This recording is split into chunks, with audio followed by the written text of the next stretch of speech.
Life has a way of taking different paths for old friends. Some rise to the greatest heights, while others struggle in silence. But what happens when these paths cross again after 40 years? Tonight's story begins with a chance encounter at the Golden Rose Diner, where a simple cup of coffee would change 2 lives forever. Before we begin, let us know where you are watching from, or a simple "thank you" in the comments means the world to us. Harold Mitchell sat at his usual corner table, absently stirring his black coffee. The morning sun caught his platinum watch, a small reminder of the empire he'd built from nothing. But success felt hollow today. Earlier that morning, his doctor had reminded him that all his millions couldn't buy back the time he'd lost chasing wealth. As he raised the cup to his lips, his hand froze. The elderly waitress approaching his table, those familiar eyes. Could it be Margaret Thompson, the brilliant young woman who'd tutored him through calculus in '73? The same Margaret who'd dreamed of becoming a professor. Now, here she was, her silver hair pulled back in a neat bun, wearing a faded uniform and orthopedic shoes, carefully balancing a pot of coffee. She didn't recognize him. But how could she? The scrawny scholarship kid she'd known had been replaced by this silver-haired business tycoon. As she reached to refill his cup with slightly trembling hands, Harold noticed something else: the way she winced when she bent, the subtle fatigue in her movements. The same determination in her eyes, but now mixed with something else. Exhaustion. Resignation. 40 years.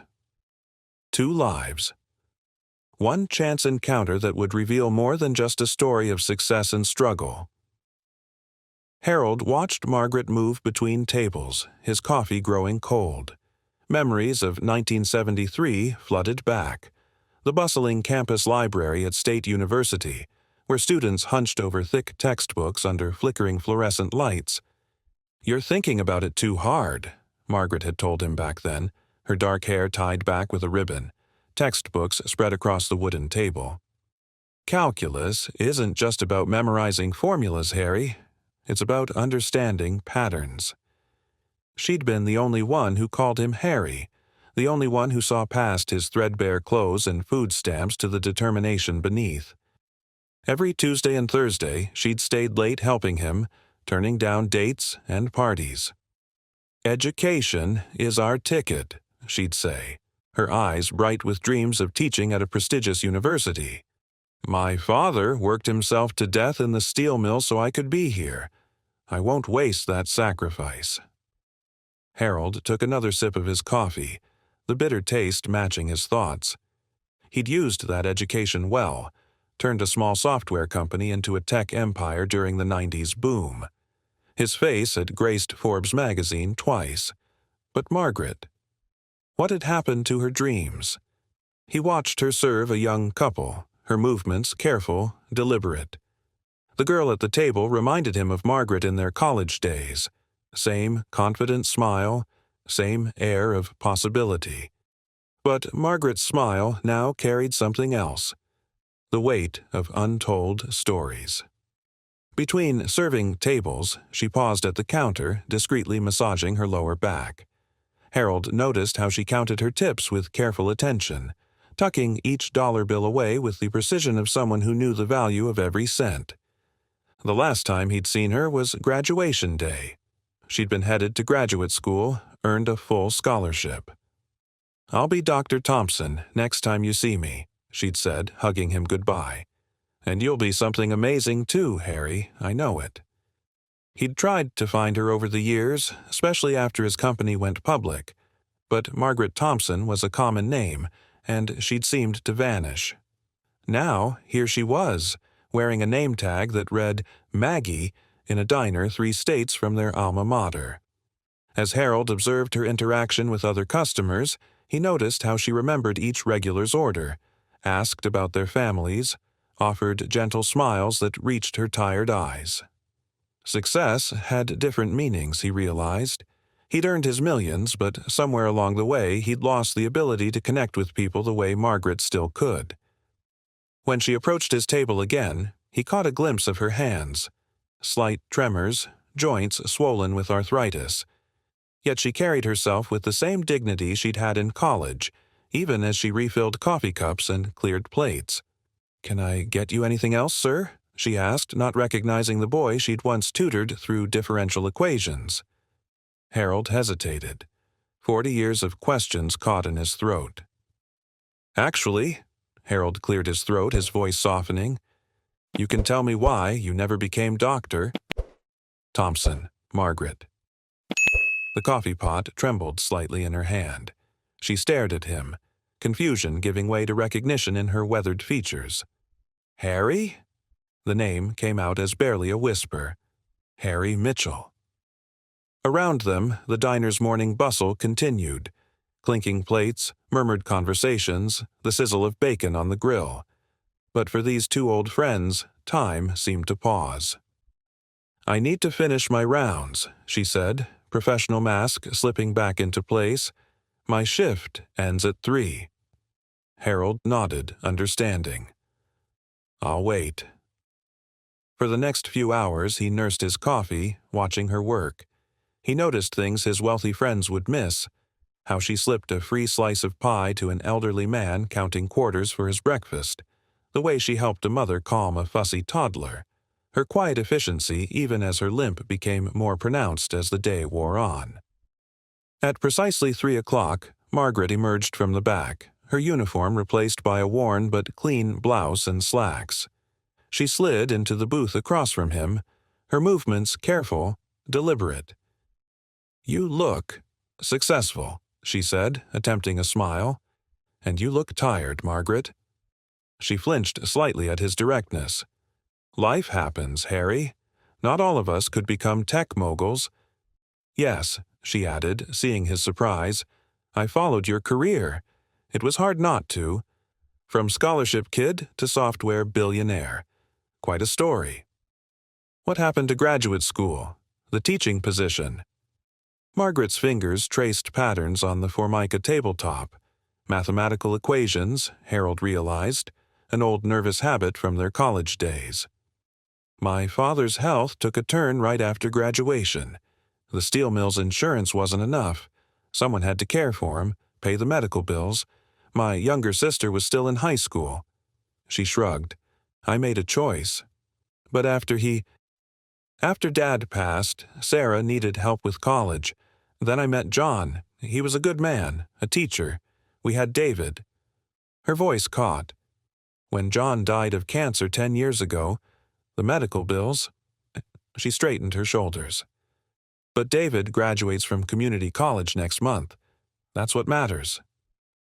Harold sat back, the weight of her untold struggles settling between them. Every decision, every sacrifice written in the lines around her eyes, the slight tremor in her hands. "Your son, what's he studying?" For the first time, genuine pride lit up her face. "Computer science, if you can believe it. He's brilliant with coding, but..." She hesitated. "The student loans. Well, let's just say I'll be serving coffee for a few more years." Harold felt something twist in his chest. Here was Margaret, brilliant Margaret who'd helped lay the foundation for his success, working double shifts to put her son through a field where Harold could make one phone call and... But he knew Margaret. Pride and dignity were as much a part of her as those math equations she still traced on tabletops. Any offer of help would need to be handled delicately, or she'd reject it outright. "Tell me about David's coding projects," he said instead, watching her eyes light up as she spoke of her son's achievements. As Margaret described David's innovative app ideas for helping elderly patients remember their medications, Harold's mind raced. Her son had inherited her intelligence and her drive to help others. The same qualities that had made Margaret spend countless hours helping a struggling scholarship student 30 years ago. "Do you have a picture?" Harold asked. Margaret reached for her old flip phone. Another detail that didn't escape Harold's notice. The screen showed a young man with his mother's eyes and determined expression, wearing a worn dress shirt and what looked like a job interview photo. "He works part-time at the local computer repair shop," Margaret said, her voice carrying a hint of apology. "Between classes, he's applied for some internships, but you know how competitive the field is. Harold knew. His company, Mitchell Technologies, received thousands of internship applications each year. Top students from Stanford, MIT, Harvard. The industry has changed so much, Margaret continued, unknowingly interrupting his thoughts. David tries to explain cryptocurrency and artificial intelligence to me. Makes me feel ancient. She laughed softly. Remember when we thought that graphing calculator was high-tech? Harold smiled, but his mind was already forming a plan. A dangerous plan. One that could either repair or destroy this fragile reconnection. Margaret, he said carefully, my company is always looking for fresh talent. People who think differently. No. Her response was immediate, sharp, the same tone she'd used when he'd tried to give up on differential equations. Harry, I didn't tell you about David to... We're managing. We've always managed. I'm not offering charity, Harold said, leaning forward. I'm talking about business. Real opportunity. You taught me that talent and hard work matter more than background. Or are you saying those were just words? Color rose in Margaret's cheeks. That's not fair. Life's not fair. You taught me that too. Harold pulled out his business card, embossed, heavy stock that probably cost more than Margaret made in an hour. Your son's generation understands something my generation doesn't. Technology should help people, not just make profits. That medication reminder app idea? That's exactly the kind of thinking we need. Margaret stared at the card but didn't take it. Outside, the afternoon sun cast long shadows through the diner's windows, the same sun that had illuminated their study sessions decades ago. Harry. Her voice wavered. I appreciate what you're trying to do, but... The diner's door chimed. A tall young man in a computer repair shop uniform hurried in. Mom, sorry I'm late to pick you up. The bus was... He stopped, noticing Harold. David, Margaret said, her expression a complex mix of emotions. This is an old friend from college. Harold stood, extending his hand, noting the young man's firm handshake. Harold Mitchell, he said, watching recognition dawn in David's eyes. Your mother once taught me that understanding patterns was more important than memorizing formulas. I'd love to hear more about your ideas on pattern recognition in medication adherence. David's eyes widened, darting between his mother and Harold. Mitchell Technologies? The same company that developed the Medicare AI system? His voice carried the same enthusiasm Margaret's had when solving complex equations years ago. The very same, Harold replied, still standing. Though I'd argue our early pattern recognition algorithms need a fresh perspective, especially for elderly users. Margaret watched the exchange with growing unease, her hands clasped tightly in her lap. David, we should let Mr. Mitchell get back to his schedule. I'm sure he's very busy. Actually, Harold said, pulling out a chair, I'd love to hear more about your app concept, David.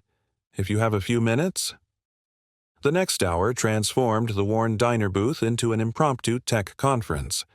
David, initially nervous, grew animated as he explained his ideas. He pulled out a beaten laptop held together with electrical tape, showing flowcharts and preliminary code that made Harold's eyebrows rise with genuine impression. Margaret sat silently, watching her son shine, her expression a battlefield of pride and concern. When David mentioned dropping a class to afford parts for his prototype, her fingers dug into her palm, a detail Harold didn't miss. Our internship program starts next month, Harold said carefully, noting Margaret's stiffening shoulders. Paid position, of course, including housing allowance and health benefits. Health benefits? Margaret whispered almost to herself, her hand unconsciously moving to her lower back. David's excitement faltered as he looked at his mother. Mom's arthritis. I can't leave her here alone. She needs... David. Margaret's voice carried decades of sacrificial love. Don't you dare use me as an excuse. The position is in our Boston office, Harold continued, watching his old friend closely. We happen to have an excellent medical research partnership with Massachusetts General Hospital. Their arthritis treatment program is particularly renowned. The sun had set outside the diner windows. The evening crowd was trickling in, their chatter a distant hum compared to the heavy silence at the booth. "Why?" Margaret finally asked, looking directly at Harold. "Why now?" "Why us?" Harold loosened his expensive tie, suddenly feeling like that scholarship student again under her intense gaze. 30 years ago, you spent every Tuesday and Thursday evening teaching calculus to a poor kid who couldn't afford a tutor. You never asked for anything in return. You said education was about passing knowledge forward. He turned to David. Your app idea could help thousands of seniors manage their medications independently. That's not just coding, that's passing knowledge forward. Margaret's eyes glistened with tears she refused to let fall. "Harry?" The diner's owner appeared at their table. "Maggie, honey, I need you to take an extra shift tomorrow. Carol called in sick again." Before Margaret could respond, Harold stood up. The time for subtle approaches was over. Some patterns needed to be broken. "I'm afraid she can't," he said firmly. "Margaret has a consulting meeting at Mitchell Technologies tomorrow. Her expertise in adult education and pattern recognition is essential for our senior outreach program. Standard consultant fee is $500 per hour. Shall we say 10 a.m., Margaret?" The diner owner's mouth fell open. Margaret stood up so quickly her chair scraped against the floor. "Harry, what are you doing?" Her voice trembled with a mix of anger and something else. Fear, perhaps, of hope itself. "Creating an opportunity," Harold replied calmly. "Just like you did for me all those years ago. Only difference is you're more qualified for this position than I was for college." "Mom," David interjected softly, "you always said education never stops, that helping others understand patterns was your passion." Margaret pressed her hands flat against the table, those same hands that had drawn equations in the air, that had served countless cups of coffee, that had worked until they ached to give her son a future. "I haven't. I'm not." "Not what?" Harold challenged. "Not qualified? The woman who explained complex mathematics so clearly that even a struggling scholarship student could understand it, who apparently raised a son capable of developing innovative healthcare solutions." He softened his tone. "The real question is, why do you think you don't deserve this?" The diner had grown quiet. Regular customers watched the scene unfold. These people who'd seen Margaret serve them with dignity year after year, never complaining, always with a kind word despite her own struggles. "Because," Margaret whispered, tears finally breaking free, "I failed, Harry. I had dreams, big dreams, and I ended up—" She gestured helplessly at her waitress uniform. Harold stepped closer, his voice low but intense. "Failed? You put your father's needs first. You helped your sister through school. You raised a son who inherited your brilliance and your heart. You maintained your dignity through every hardship. That's not failure, Margaret. That's triumph."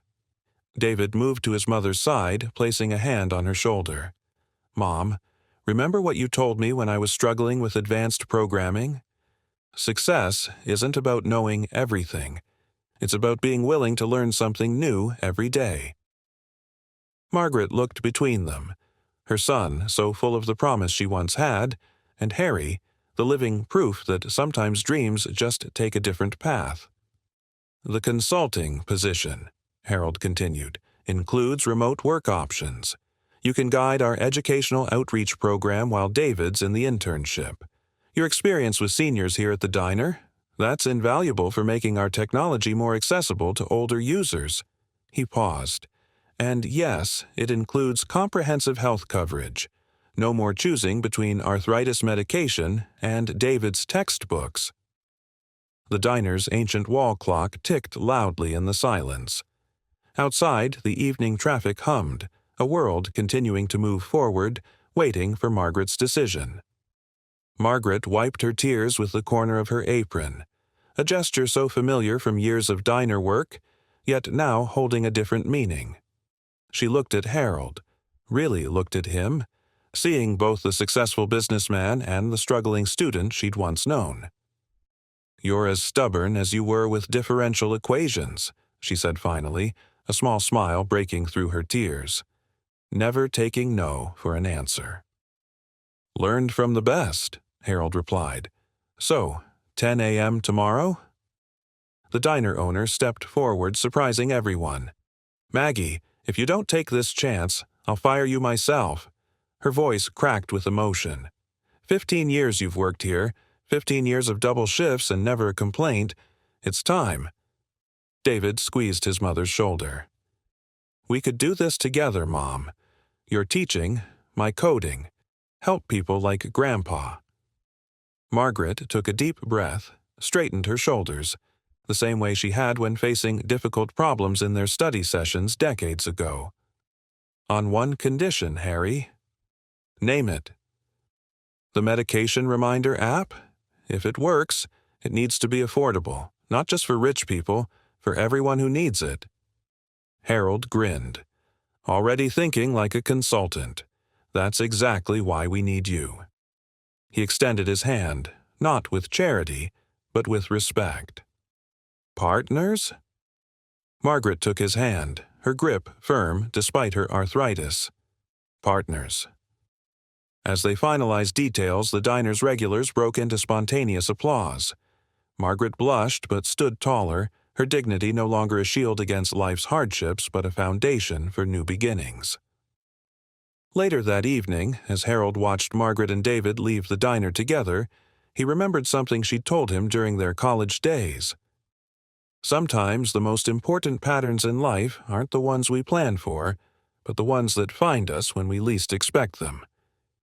He pulled out his phone to send a company-wide email about their new senior technology initiative, pausing to look at the diner's neon sign glowing in the twilight. Some investments weren't about money at all. For those wondering what happened next, Margaret's insights revolutionized Mitchell Technology's senior outreach programs. David's medication reminder app helped thousands of elderly users maintain their independence. And every Tuesday, without fail, Harold and Margaret still met for coffee, this time as equals, partners, and lifelong friends. If this story touched your heart, don't forget to like it and share it with someone who needs a reminder that kindness still exists in this world. Sometimes, all it takes is one person willing to stop, look closer, and make a difference.